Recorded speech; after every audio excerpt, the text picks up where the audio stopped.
Baiklah, Assalamualaikum warahmatullahi wabarakatuh. Hari ini kumpulan saya, iaitu saya sendiri, Nur Alimah Hairina binti Harun Nizam dan juga Nur Hasliza binti Hassan, akan membentangkan tentang komponen gaya hidup sihat dari sudut emosi.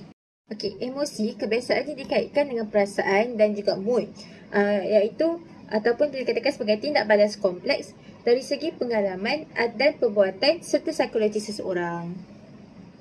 Okey, apa perbezaan emosi dengan juga mental? Okey, kedua-dua istilah ini sering digunakan dan juga bertukar ganti oleh kita. Okey, apa beza dia? Menurut seorang tokoh, Julie Fraga, emotional health ataupun kesihatan emosi bertumpu kepada kebolehan seseorang untuk mengawal perasaan, vulnerability dan authenticity.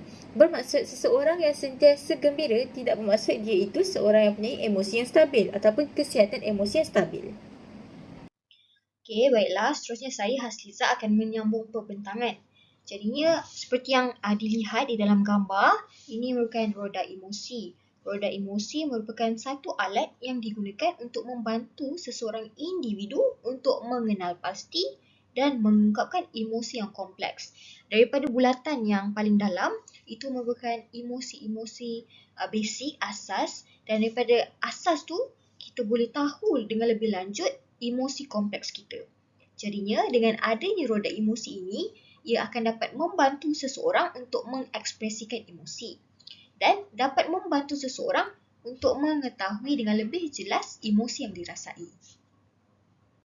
Baiklah, emosi juga penting untuk seseorang individu menjalankan gaya hidup yang sihat.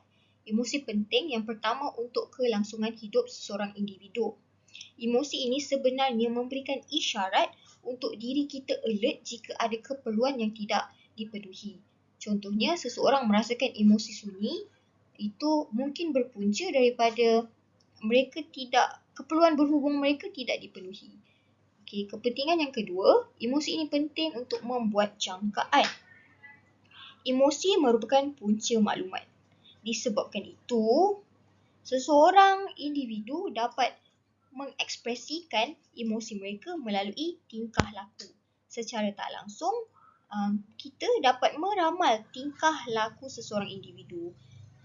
Yang ketiga, emosi penting untuk seseorang manusia membuat keputusan.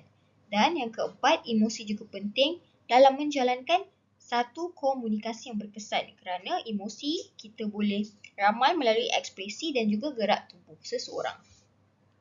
Okay, seterusnya, seorang individu juga perlu mengawal emosi mereka dan hal ini penting untuk mengelakkan penyesalan di kemudian hari.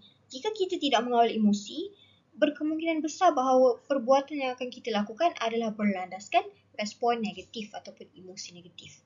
Dan yang kedua, kita perlu mengawal emosi untuk menghindarkan diri daripada melakukan respon-respon negatif yang boleh membuat orang lain rasa tidak selesa. Yang ketiga, untuk mengelakkan salah faham. Yang keempat, untuk melatih diri menjadi lebih matang kerana kita akan berfikir dulu sebelum melakukan sesuatu. Dan yang terakhir, kita dapat membuat keputusan yang lebih baik kerana kita mengambil masa untuk berfikir.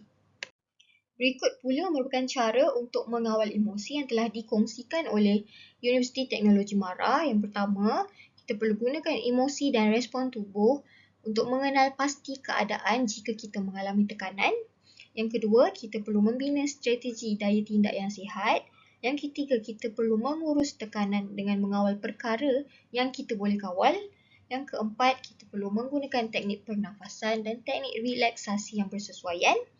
Yang seterusnya, kita boleh menulis jurnal tentang pemikiran dan perasaan terhadap tekanan yang dialami.